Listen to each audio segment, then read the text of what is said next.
How to give winning interviews. Let's talk about it now. What we'll do is we'll organize this talk into three parts.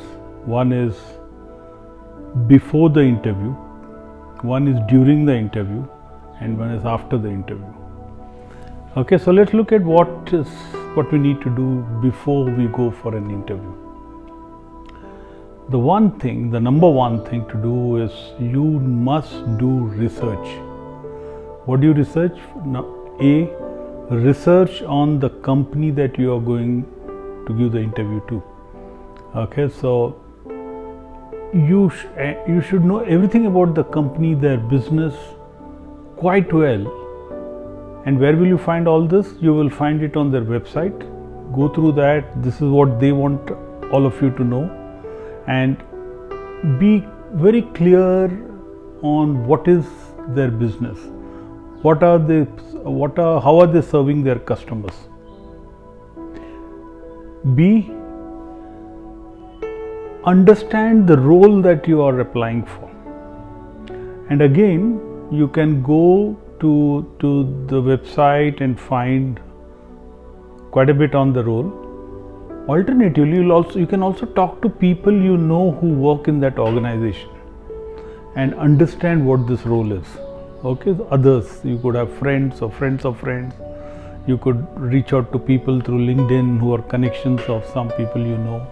But make that effort to find out about the role that you are applying for.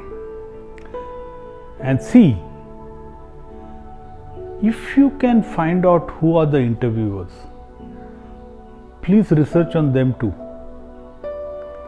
How do you research on them? There's a lot of footprint on the social media of people today. Like an example, you can go to LinkedIn and find out where have they worked in the past, what were they doing.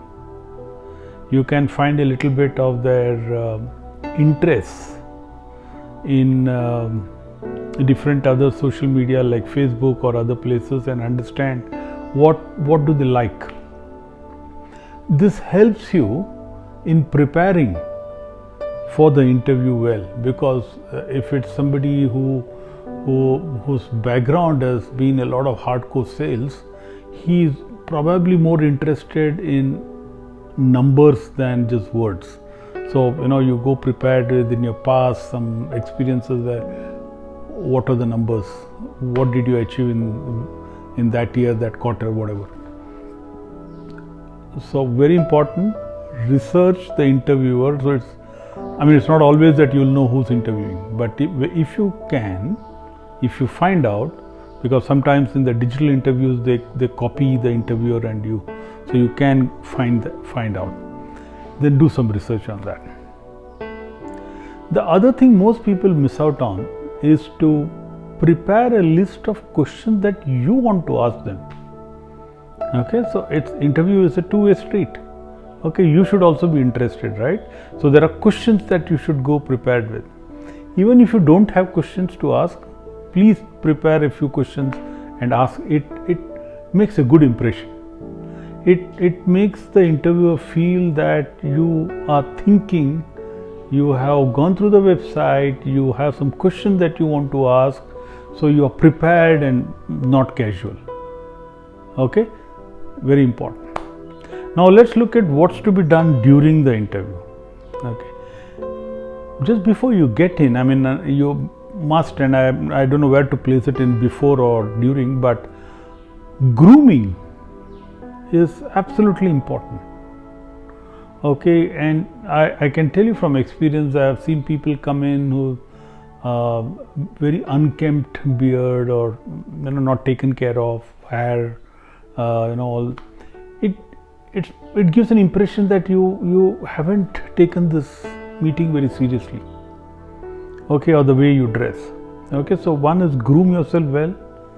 Okay, you're a guy or a girl or whatever, but make sure you groom yourself well.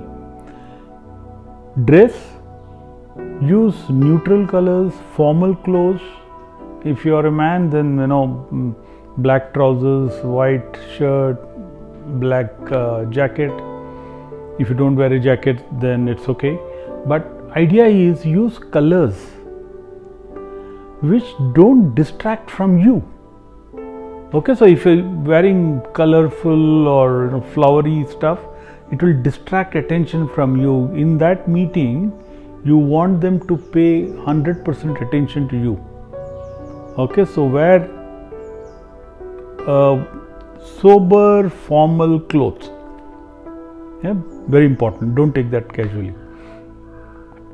During the interview, like I said, of course, make sure you're listening well.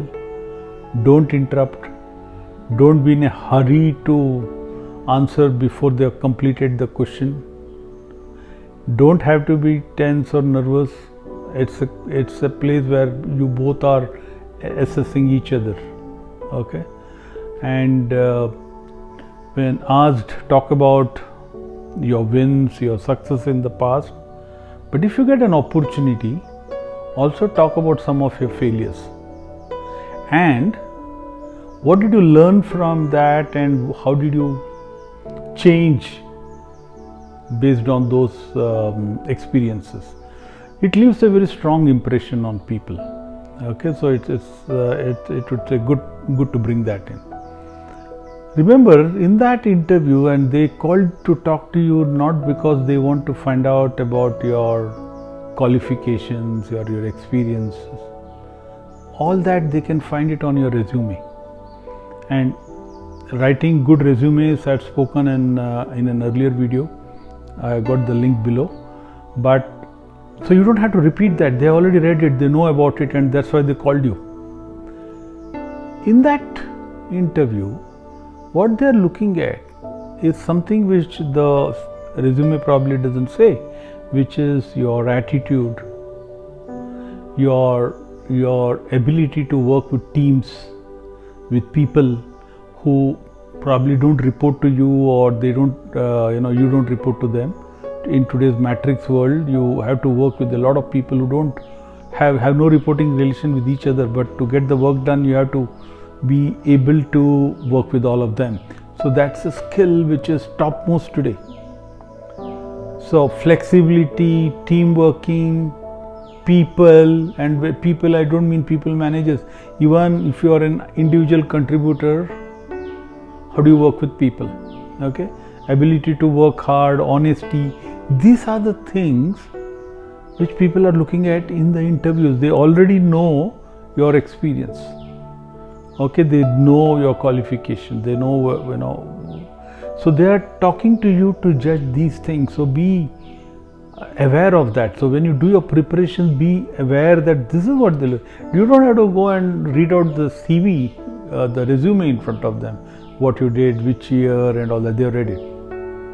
Okay, so it has to be more anecdotal, where it takes examples to highlight something when you're talking. Okay, so clear on what the actual during the interview has to be there, and ask questions. Like I said, you don't have to be shy. There are a lot of things you prepare and go and ask, or if they are saying something, you need to ask something more about it. Please do ask. Okay, and in your research earlier, also research something on their competition. It always impresses when you go and talk about their competition. Basically, you are saying, I know the market. Okay, and nothing impresses more than a person who's come, who's done homework and come, who's prepared, who's not just walked in casually to try his luck. It tells a lot about you. Okay, so please be aware of these things before you go in. It's pretty simple what they're looking for. Know that.